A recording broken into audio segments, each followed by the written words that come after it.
Yun guys, good morning. Punta may YouTube channel kay Gomes TV Vlog. Ito po yung binili nating ribs ng baka. Tapos bumili ho tayo ng mga pansahog niya. Nilagang baka ang gawin natin. Kaya hugasan natin to, tapos ilalagay natin sa pressure cooker. Ayan, dalawang hugas.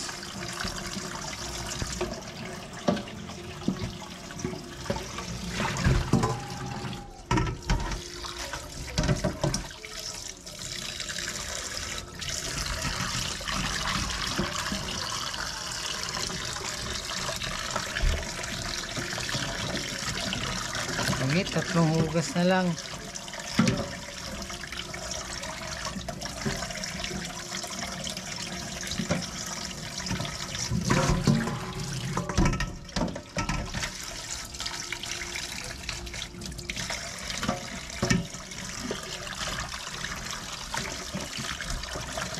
Ayan,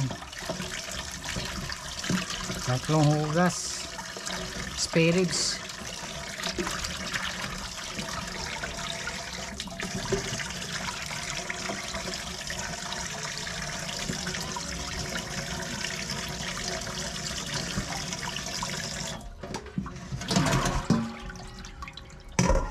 Tatlong hugas na yan. Kunin na natin yung pressure cooker nasa taas. Yun.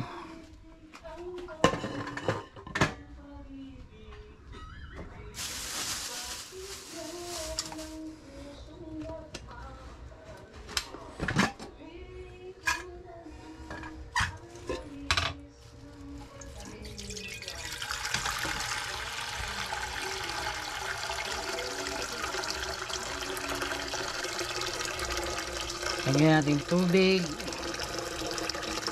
Tapos ang oras nating palambutin.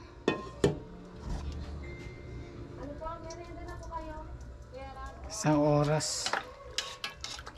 Pwede na sa isang oras. Yan na rin siguro pinakasabaw niya.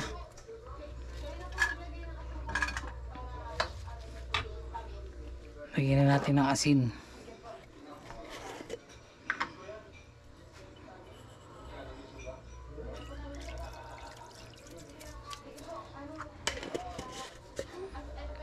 Para maglasa na.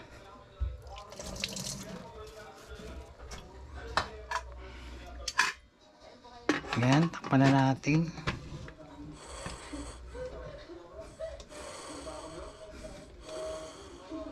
Singawan pala ng hangin to. Pag pinipit-pit mo siya, oh, para maisara mo. Tapos dito tumutunog. Nalabas yung hangin. Pag wala na ang hangin, saan natin sasara? Iyon, tumunog, oh. Sara na natin. Ha? Hindi complete. Basta kumpletuhin mo na yung gulay paglagay. Ayan.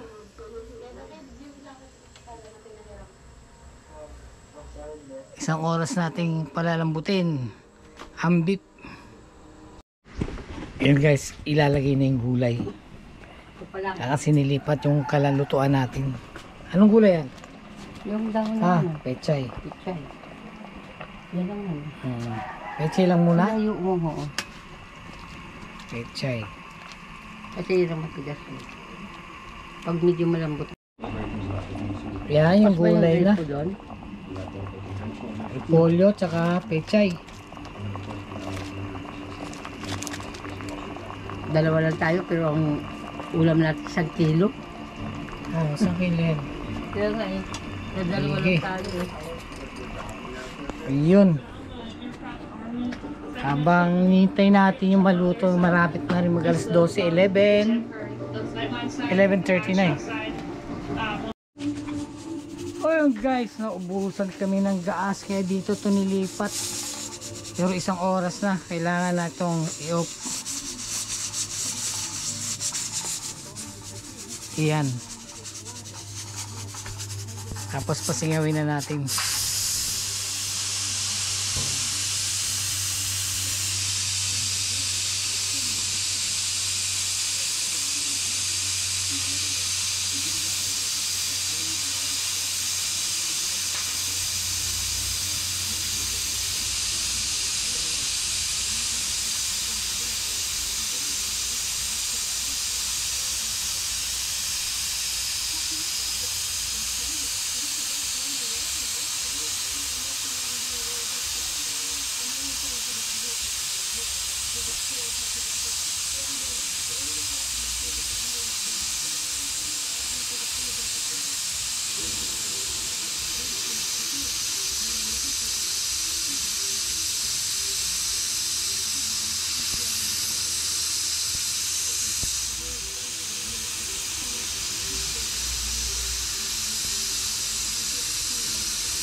Kailangan wala ng hangin.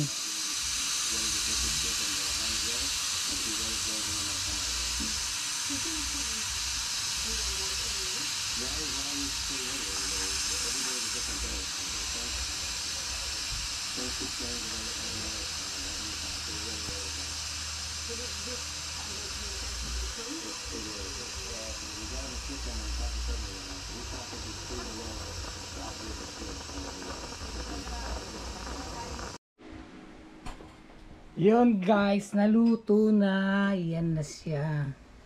Ayun. Nakain na kami. Naluto na. Yan, pero sabi ni Mrs. hindi raw to baka. Kalabaw daw.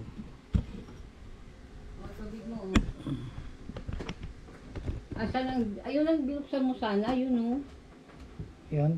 Oo, kasi diretso dito sa atin. Ah. Kasi medyo malayo. Yan tubig mo nga. Kain tayo guys.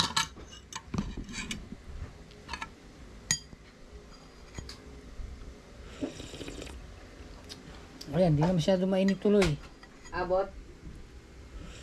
Abot? Ay, kung paano ito. Okay na.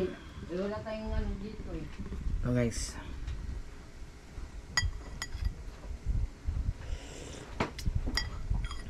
Ang kutsara.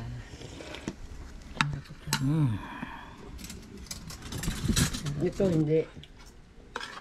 Kalabaw. Inigo ko na yung mata ko doon sa bilihan. Sabi ko parang ito yung may dilaw eh.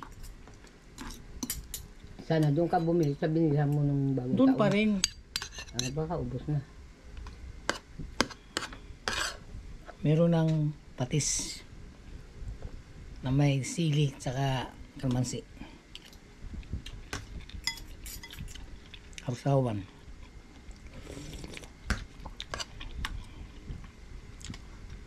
Ito mo kainin to ha. Hindi tid. Dahil mo na ito yung kinuha ko eh. Hindi naman natutunaw yan.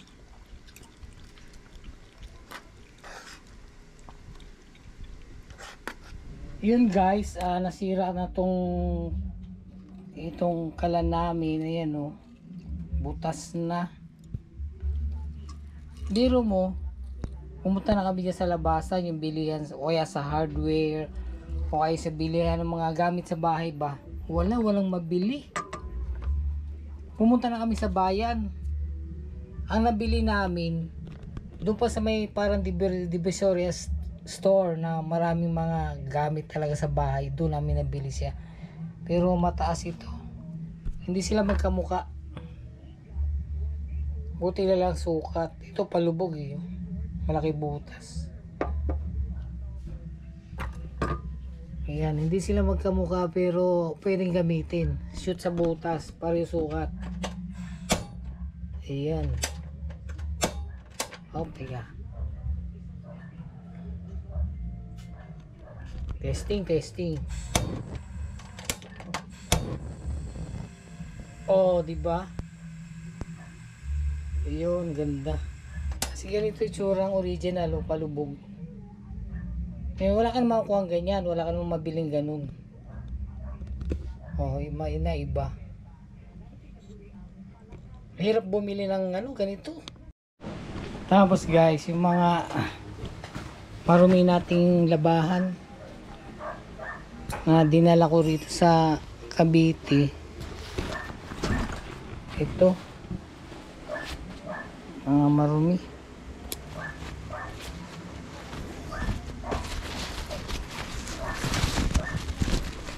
Ayun.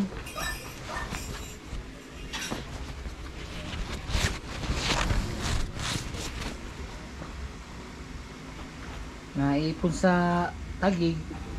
Tapos dito dadalhin sa Cavite para labhan. Ayan. Pag pupuno pa yung lalagyan. Ayan, daming labahan. Yan guys, mga labahan. Yan guys, hanggang dito na lang yung vlog natin. Thank you sa mga subscriber kay Gomes TV Vlog. Pero yung barnier kanina talaga, ang hirap hanapin kung saan namin bibilhin. Puro walang mabili. Nakarating pa kami dun sa bayan, tapos sinanap namin yung parang mga divisoria na paninda yung marami. Doon kami nakabili ng barner. Puti dinala namin yung luma, kaya sukat siya, pati laki, pati butas. Yun guys, hanggang dito na lang. Maraming pong salamat sa inyo guys. Bye bye.